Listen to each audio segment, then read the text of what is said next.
शरीर से आने वाली ये आवाजें नॉर्मल नहीं है। कानों में सीटी बजना, बीपी ज्यादा होना, पेट में गड़गड़ाहट, पाचन चल रहा है। जबड़ा चटकना, जबड़े के जोड़ की समस्या। गर्दन से आवाज, मसल्स में खिंचाव। पैरों का चटकना, कैल्शियम या वीट डी की कमी। घुटनों में आवाज, जोड़ घिसना या गैस बनना। तेज तेज सांस, तनाव या फेफड़ों की कमजोरी। हाथों में झंझनाहट, B12 की कमी। दिल तेज धड़कना, तनाव, कैफीन या एनीमिया। पीठ से आवाज, मसल्स में जकड़न। नाक से आवाज, साइनस या एलर्जी। आंख फड़कना, थकान या मैग्नीशियम की कमी। सिर में सनसनाहट, माइग्रेन या नर्व की दिक्कत। हड्डियों से आवाज, उम्र का असर।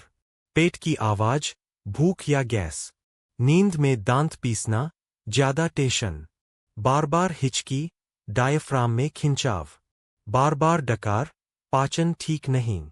पसीने से बदबू, पानी कम पीना या हार्मोन बदलना। मसल्स फड़कना, इलेक्ट्रोलाइट की कमी।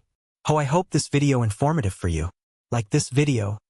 Subscribe this channel, press bell icon for early receiving of videos notification. Thank you friends.